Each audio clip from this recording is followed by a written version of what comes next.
Terima kasih Anda masih bersama kami di Sapa Indonesia Malam. Saudara Menteri Keuangan Purbaya Yudi Sadewa berkomitmen melarang impor pakaian bekas dalam karung atau balpres. Dirinya bahkan dengan tegas akan menangkap pihak yang menolak rencana larangan impor pakaian bekas.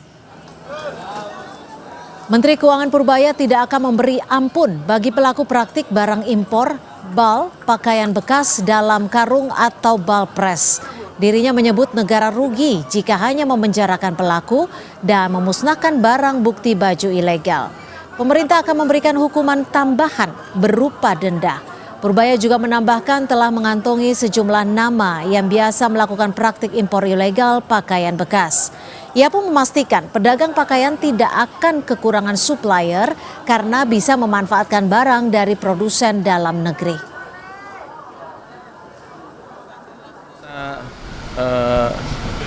Monitor terusan di lapangan. Jadi nanti nama-namanya saya udah punya sih, siapa yang tukang itu, yang biasanya tukang impor segala macam. Saya harapkan mereka mulai hentikan itu karena ke depan kita akan tindak. Sekarang pun di lapangan kita periksa terus dari waktu ke waktu. Kalau ketangkap ya nggak bisa kayak dulu lagi kira-kira. Jadi kita orang kan suka bingung kalau itunya mati berarti nggak ada supply. Supply-nya barang-barang domestik harusnya nanti. Biar industri domestik juga hidup lagi. Ya nanti dia beli pakaian-pakaian dari produsen dalam negeri lah. Kan masa kita melegalkan yang ilegal sementara produsen dalam negeri mati, kan sama juga untungnya nanti dia dapatnya. Kan mereka yang penting untung kan. Saya pernah bilang kan, tanya ke orang bea cukai apa hukumannya hanya ditaruh di mereka, barangnya dimusnahkan terus orangnya dipenjara. Saya bilang saya rugi. Cuma udah ngeluarin uang buat musnahin barang, terus ngasih makan orang lagi. Jadi nanti barangnya dimusnahkan, orangnya denda, dipenjara juga dan akan di blacklist. Yang terlibat itu saya akan larang impor seumur hidup. Sementara itu sejumlah pelaku usaha baju bekas atau biasa dikenal dengan pakaian thrifting mulai resah. Mereka berharap pemerintah dapat mengkaji ulang wacana larangan tersebut dan membuat regulasi yang jelas agar tidak merugikan UMKM di bidang penjualan pakaian thrifting. Sangat berdampak sih Bang. Mungkin saya sebagai karyawan pengen buat thrifting ya tetap ada.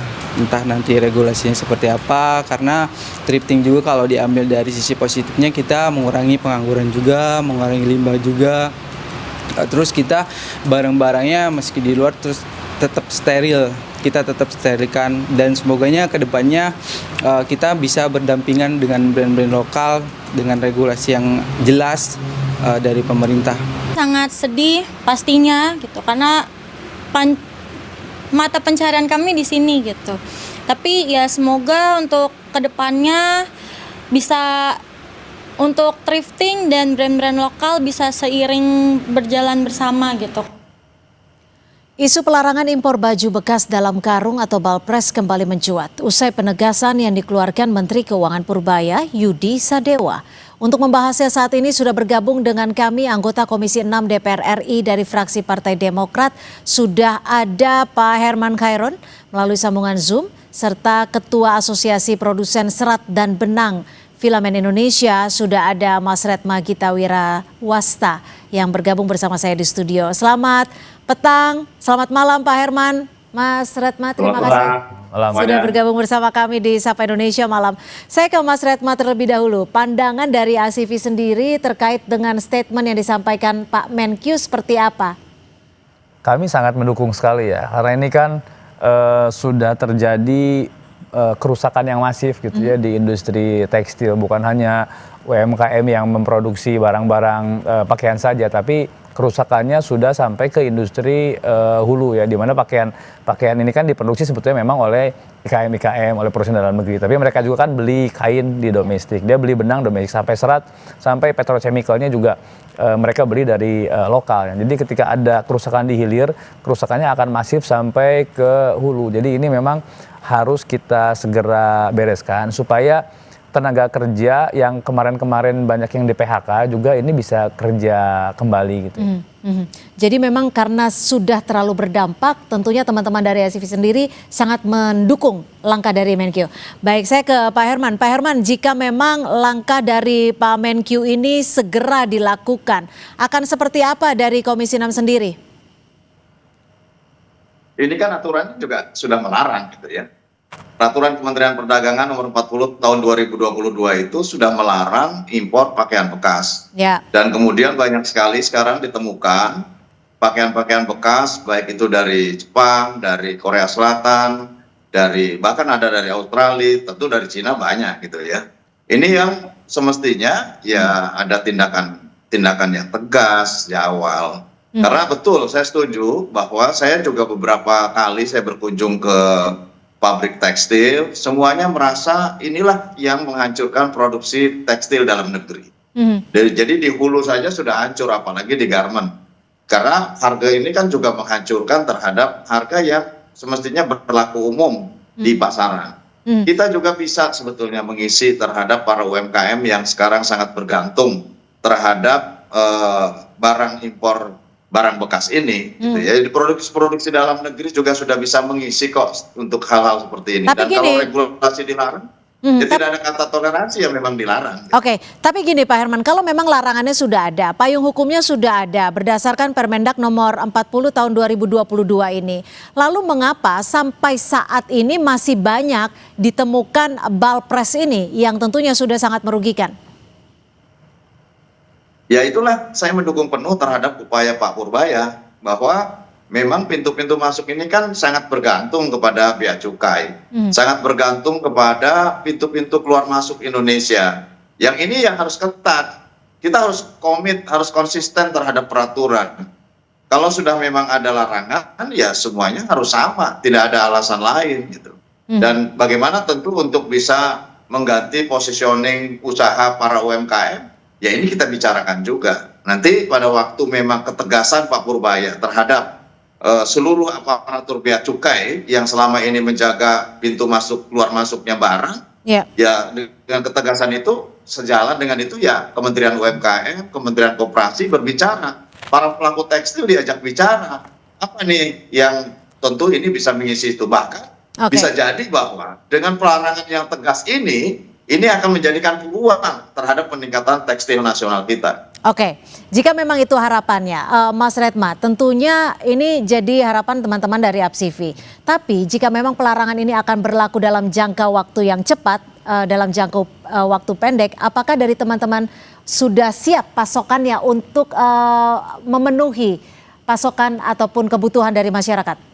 Itu pasti ya, karena sekarang stoknya di teman-teman ini stok di industri ya, di hampir semua lini, dari mulai benang, kain, sampai pakaian jadi pun stoknya numpuk gitu ya, karena nggak bisa keluar gitu ya. Kadang kita harus bersaing dengan barang-barang ilegal, itu kan nggak bisa gitu. Nah jadi kalau misalkan hari ini pun dilarang, supply bisa langsung cepat masuk gitu ya. Dan dari sisi kapasitas, kita kan besar nih kapasitas kita untuk garment itu termasuk UMKM itu sekitar 2, juta ton gitu. Itu sangat-sangat mampu untuk memenuhi kebutuhan dalam negeri, bahkan kita kan masih bisa ekspor gitu ya. Jadi dari sisi kapasitas, dari sisi kemampuan saya kira tidak ada masalah. Oke, kalau dari segi banyaknya yang akan disuplai kepada masyarakat sudah mencukupi, tapi apakah harganya bisa bersaing? Ya tentu nggak akan bisa. Ini kan nggak bisa dibandingkan antara harga pakaian baru produksi dalam negeri dengan harga pakaian bekas. Pakaian bekas itu dari sana harganya nol.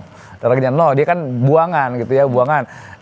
Yang dibeli di sini adalah untuk ganti ongkos logistik sama untuk untung pengepul yang ada di sana gitu ya. Jadi kalau harus bersaing ya nggak bisa, karena kita kan di sini kan harus bayar tenaga kerja, harus bayar listrik gitu kan, dengan dibandingkan dengan harga yang nol ya, nggak mana mungkin kita bisa harus bersaing dengan produk-produk yang masuk secara ilegal dan nggak fair gitu. Jadi ya mau nggak gitu ya, misalkan ada saudara kita gitu ya untuk bikin baju tapi nggak digaji kan nggak mau kan, nggak mungkin kan. Terus mau nggak PLN ngasih kita harga listrik dengan nol kan nggak mungkin gitu ya. Jadi saya kira nggak bisa dibandingkan masalah harga antara harga yang normal dengan harga yang nggak fair. Gitu. Oke, jadi harganya ini juga tentunya nanti yang akan jadi perdebatan di masyarakat juga.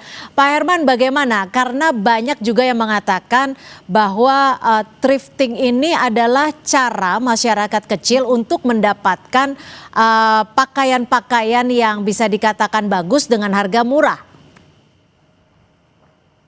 Ya, produk dalam negeri kita juga sudah bagus. Hanya kemarin memang banyak keluhan. Jadi sebelum kami dulu mendorong Kementerian Perdagangan agar melahirkan pelarangan terhadap barang bekas masuk ke dalam negeri, itu karena memang menghantam terhadap produksi tekstil dalam negeri. Nah, ketika kemudian pelarangan itu sudah ada dan terus berlangsung, ini kan menghantam terhadap ya barang masuk ilegal ini kan deras terus gitu ya, dan terus menghantam terhadap produksi dalam negeri. Otomatis kalau produk dalam negerinya semakin kecil dan kemudian mass production yang nggak bisa diproduksi, ya harganya akan semakin sulit untuk mendekati terhadap harga pakaian bekas, dan pasti harga pakaian bekas lebih murah itu pasti karena memang itu pakaian-pakaian yang sudah tidak digunakan oleh mereka.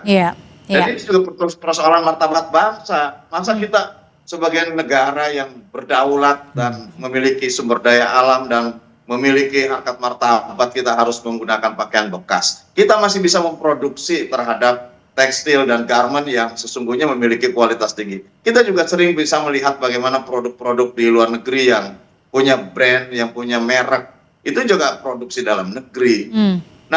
Inilah yang harus dijaga oleh kita. Dan pada akhirnya, kalau nanti produk-produk ilegal, apalagi pakaian bekas ini tidak ada, kemudian produksi tekstil semakin bergairah, mass production produksinya semakin besar, harga juga pasti akan semakin turun karena semakin kompetitif. Nah, ini sebetulnya ya harus berpikir jauh ke arah sana. Maka saya setuju, Pak Purbaya sudah memikirkan bagaimana produksi dalam negeri ke depan harus meningkat sejalan dengan upaya secara tegas melarang terhadap ataupun memperlakukan law enforcement untuk para pelaku-pelakunya itu. Bahkan saya setuju backlist permanen ini penting gitu agar ya sudah gitu. Ini adalah lahannya untuk dan momentum untuk meningkatkan produksi tekstil dalam negeri. Oke, kalau dari langkah APSIVI sendiri, punya tidak langkah yang bisa dilakukan dalam waktu dekat untuk menekan biaya produksi sehingga nantinya masyarakat juga bisa bergiat kembali gitu untuk membeli produk-produk di dalam negeri ini? Ya, kemarin ini ada yang menarik sebetulnya. Kemarin kita discuss di DEN ya. Di DEN kemarin ada dengan ada beberapa konsultan. Kita bedah analisa dari sisi cost. Kita ini paling murah dibandingkan dengan Cina, kita jauh lebih murah cost ya. Cost tenaga kerja, cost energi, banyak. Mungkin yang kita sedikit lebih mahal adalah cost untuk bunga bank. Dibandingkan dengan Vietnam, dibandingkan ini kita tuh murah. Jadi sebetulnya bukan masalah harga. Masalahnya persaingan kita di market, apakah persaingannya equal atau enggak, apakah persaingannya fair atau enggak. Kalau kita dipaksa untuk ngikutin harga yang enggak fair, harga dumping, harga import ilegal, kan dia nggak bayar pajak, kita harus bayar pajak. Kecuali pemerintah mau kasih kita suruh pajak bayar 0 gitu, mereka kan nggak bayar pajak karena ilegal, dia nggak bayar bea masuk. Gimana caranya kita harus bersaing dengan barang-barang yang ilegal, barang-barang yang nggak fair. Jadi ini bukan isunya, bukan kita yang tidak berdaya saing, ini isunya adalah fairness competition gitu ya, dimana mereka harus equal, kalau mau bersaingnya equal gitu. Karena ini jatuhnya sekarang adalah tidak apple to apple ya. Apple to apple gitu. Baik, Pak Herman, yang menjadi sorotan adalah saat ini Pak Purbaya juga mengatakan bahwa sebenarnya sudah mengantongi data ataupun nama-nama dari mafia ini. Lalu mengapa hingga saat ini belum juga ditindak? Kita masih akan membahasnya usai jeda, tetap bersama kami di Sapa Indonesia Malam.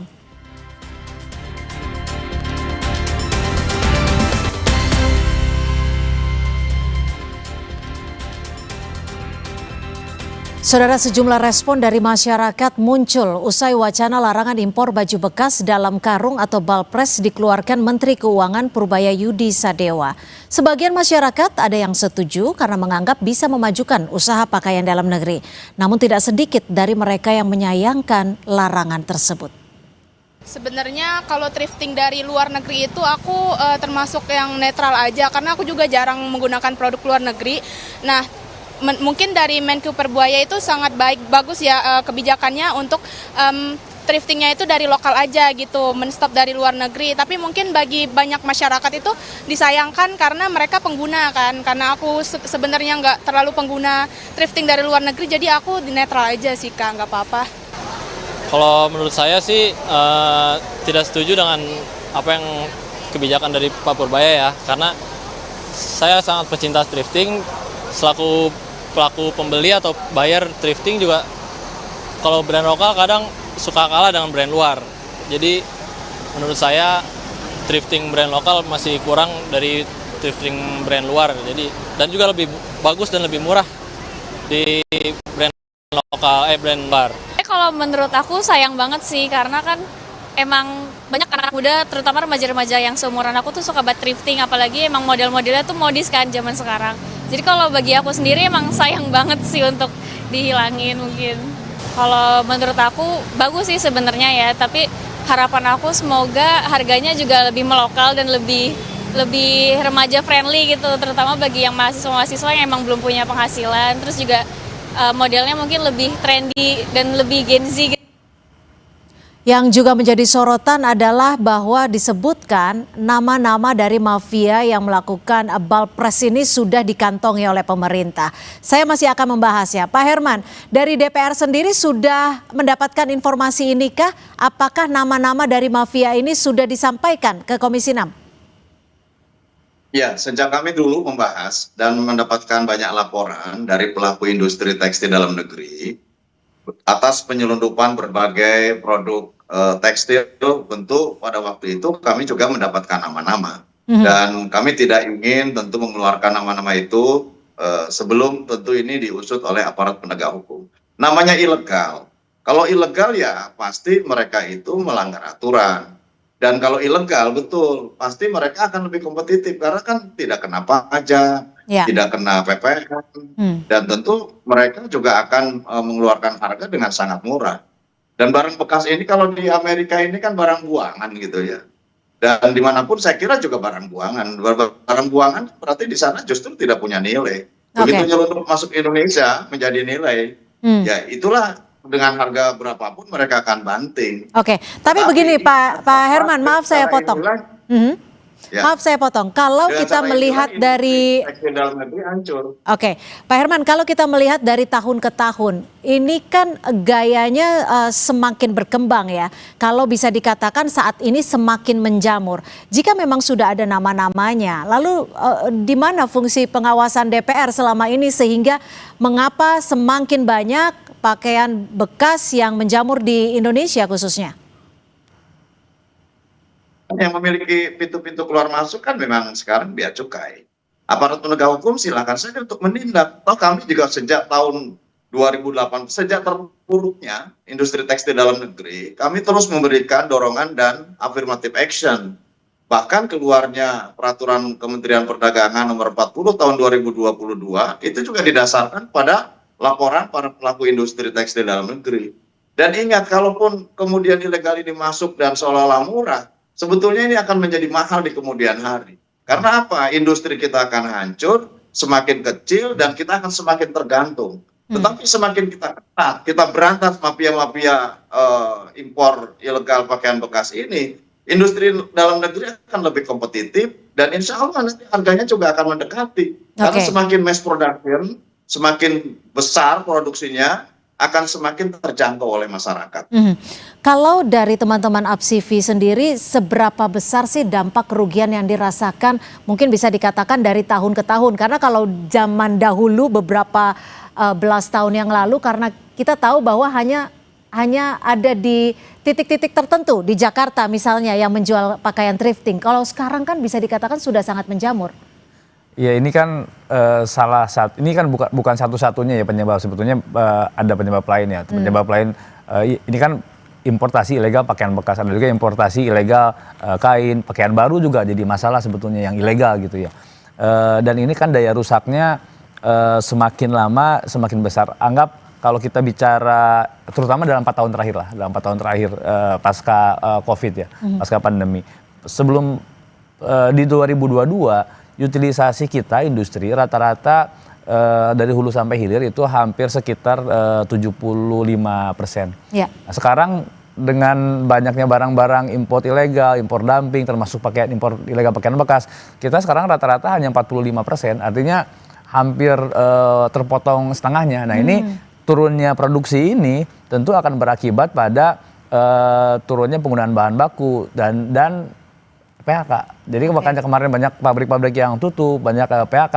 Salah satunya disebabkan oleh praktek importasi ilegal, termasuk importasi ilegal pakaian bekas. Ya, karena dampaknya memang dari hilir ke hulu ya, jadi semuanya akan berkesinambungan.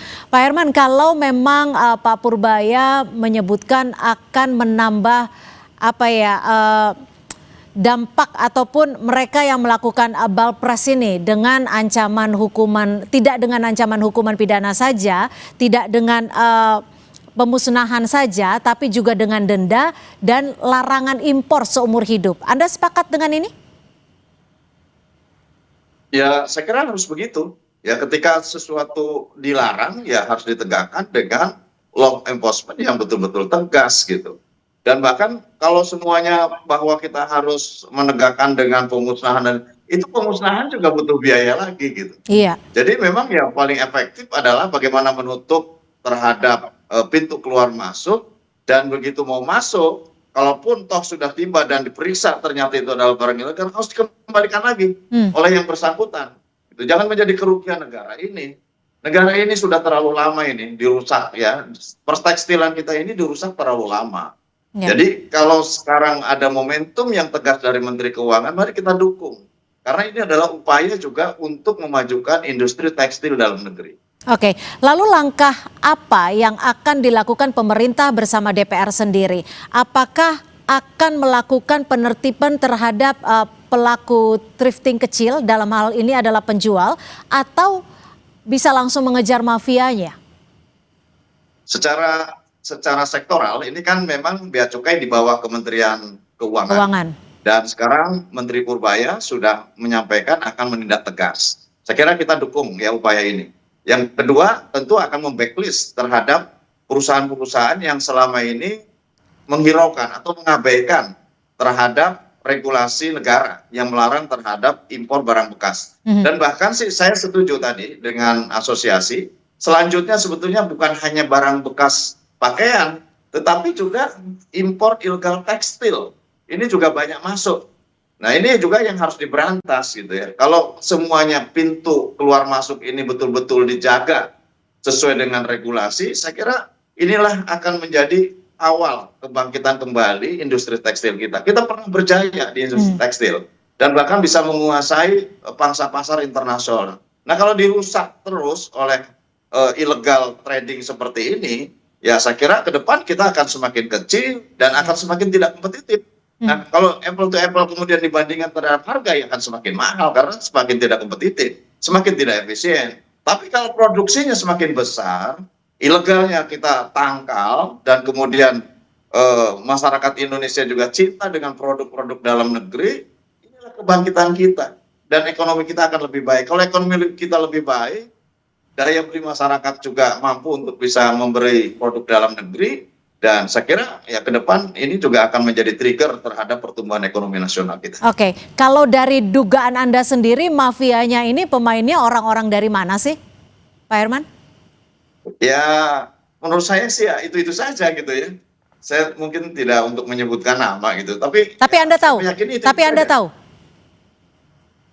Ya Pak Purbaya sudah mengantongi semua itu. Oke. Jadi selanjutnya langkah dalam jangka pendek ini apa yang akan dilakukan pemerintah dan DPR sendiri untuk mengusut tuntas termasuk law enforcement. Dan saya kira ketegasan untuk bisa menegakkan aturan negara itu adalah bagian terpenting di dalam meningkatkan pertumbuhan ekonomi nasional kita.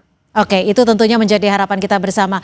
Mas Redma, ada tidak saran yang ingin diberikan teman-teman sebagai pelaku usaha untuk terus mendorong agar thrifting dan juga balpres ini tidak semakin menjamur dan bisa segera dituntaskan? Ini kan gini ya, ini praktek ini terjadi karena 3 elemen yang kong kali kong nih. Yang pertama tentu ada oknum bea cukai di situ, karena ini kan masuk lewat pelabuhan-pelabuhan besar. Ya. Yang kedua karena ada pengusaha yang importir. Yang ketiga ini adalah ada backingnya di belakangnya, backingnya orang-orang kuat nih.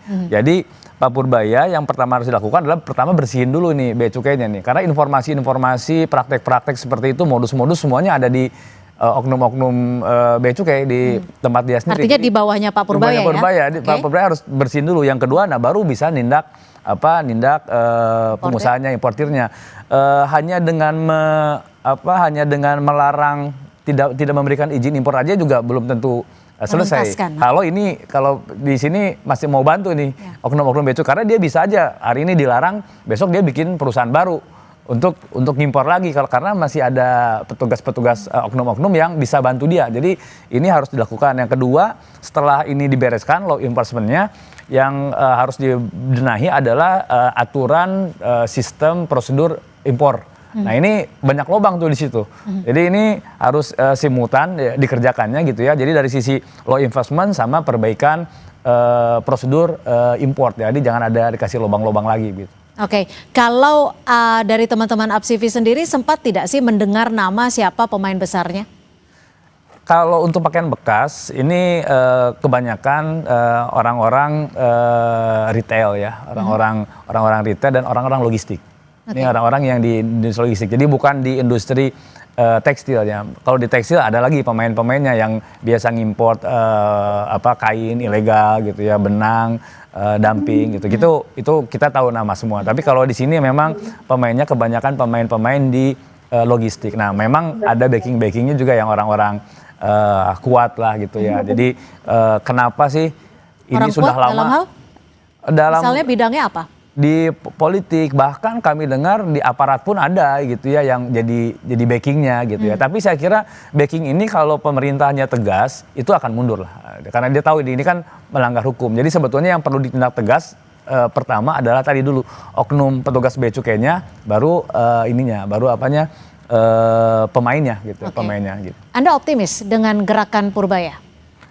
Harusnya ya, karena memang kemarin-kemarin yang banyak ditindak adalah pedagangnya. Ini salah nih, salah kaprah nih. Kalau sekarang kan karena pedagang ketika tidak ada barangnya pun tidak bisa melakukan apa-apa. Tapi kalau sekarang pedagangnya dikira-kira tapi barangnya masuk terus kan juga percuma nih. Jadi saya kira memang sudah tepat importirnya. Jadi hulunya penyebab utamanya yang harus ditindak. Nah, kita kan tinggal tunggu aja nih Pak Purbaya kapan dia mau membersihkan bea cukai gitu ya. Yang terlibat pasti banyak gitu ya. Karena ini kan pelabuhan-pelabuhan besar gitu ya. Dan kapan Pak Purbaya mau nangkap para pemainnya ini. Oke, Pak Herman, dapat bocoran dari APSIVI nih, pemainnya bisa saja orang-orang besar, bisa politisi, bisa juga aparat. Betul tidak sih? Hanya sekedar sampai betul tidak sampai situ? Yang pasti importir ya, yang pasti ini pemainnya adalah importir. Dan kalau di belakang ada backup ya, pada setiap illegal trading, yaitu pasti ada yang bermain. Dan saya kira memang ini harus memiliki standar moralitas yang tinggi. Utamanya ya bea cukai. Ya saya setuju bahwa bea cukai harus dibersihkan dulu oleh menterinya, dan setelah itu tentu blacklist untuk beberapa perusahaan importir yang sampai saat ini mengabaikan terhadap pelarangan impor barang bekas itu. Dan tentu pada akhirnya bagaimana law enforcement ini harus terus ditegakkan di pintu keluar masuk barang. Utamanya yang tentu barang ilegal ini. Kalau barang ilegal lebih murah dan yang pada akhirnya akan menghantam industri dalam negeri. Oke, Pak Herman, butuh waktu berapa lama sih supaya kita bisa tahu juga kapan targetnya, baik itu dari pemerintah, baik itu dari DPR untuk menuntaskan permasalahan ini? Sejak kami mengeluarkan ya, kami dulu dorong karena banyak sekali dari pelaku industri tekstil dalam negeri mengadu kepada Komisi 6. Kemudian kami mendorong Kementerian Perdagangan mengeluarkan peraturan Menteri Perdagangan atas pelarangan barang bekas pakaian nomor 40 tahun 2022. Semenjak itu semestinya memang tidak ada lagi barang masuk impor barang bekas pakaian itu gitu. Nah kalau masih ada ya berarti ini masih ada pelaku, dan Pak Purbaya sekiranya mengangkat ini sebuah momentum penting ya, momentum penting, dan saya berharap Pak Presiden tentu pada akhirnya juga menginstruksikan kepada siapapun seperti halnya untuk memberantas terhadap para pelaku ilegal lainnya ya, ada ilegal perkebunan, ada ilegal pertambangan, Ya, dan sekarang saya kira memang harus masuk dalam ilegal-ilegal itu supaya diberantas karena ini sangat mempengaruhi terhadap pertumbuhan produksi dan ekonomi industri dalam negeri juga. Baik, terima kasih Pak Herman Khairon, anggota Komisi 6 DPR RI dari fraksi Partai Demokrat dan juga Ketua Asosiasi Produsen Serat dan Benang Filamen Indonesia, Mas Red Magita, sudah bergabung dan juga memberikan perspektif. Mudah-mudahan ada langkah tegas dan juga langkah nyata baik itu dari pemerintah dan DPR untuk mengawal ini. Terima kasih.